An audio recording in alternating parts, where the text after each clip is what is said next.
I'll go back to when I first joined the club in 1983.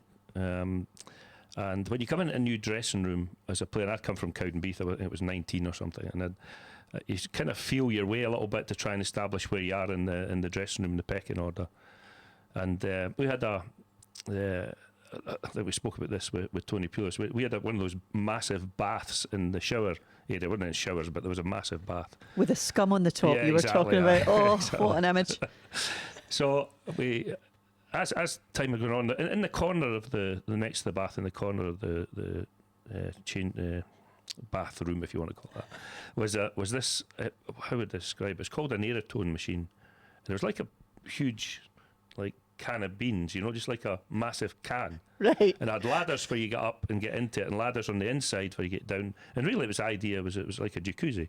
So you went in and you got these air jets and. But really deep. I'm guessing, it was when I stood on the bottom of it, it was above my head height. Right. Okay. Okay, it's just to let you know the picture. So you went up ladders to get in and down ladders to get in. And I'd seen boys using it, but I was a bit nervous, obviously, about. And then they're talking about one morning. They're talking about who's going in the Aerotone. And I said, I'll have a go at that. And then John Robertson said, he's after me, with Robbo. So obviously, I didn't want to ask anybody how to use it, because you don't want to be no. embarrassed. You're like, oh, it's okay, I've got this, I can figure it out. Exactly. So I've gone up the ladders and down the ladders, and I get into the Aerotone, and it goes on. And I thought, this is fantastic. But of course, I can't see above the height of the big soup can. So I'm in there for about a minute, and the thing goes off. So now I'm sort of jumping up and down to look outside to see if there's anybody there to help me. And I see little John Robertson standing at the entrance to the dressing room, and he's saying, what's happened? I said, look, it's stopped. He said, oh, it's the pressure plate. Like, you have to be standing on it, there's a loose connection.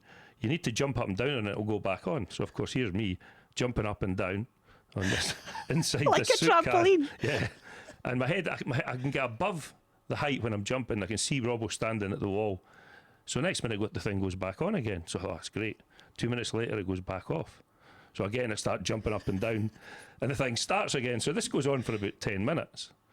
So, and every time it goes off, I'm jumping up and down, I look towards the dressing room door. There's 4 players, then there's 6 players, then there's 8 players, and they're all killing themselves laughing.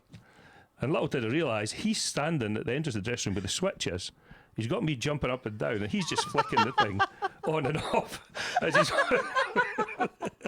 And of course, all the boys are pissing themselves laughing, And honestly, I was so embarrassed in that. But I mean, I didn't tell Robbo till years later, actually. But I actually pissed in the thing before I got out, because he was next.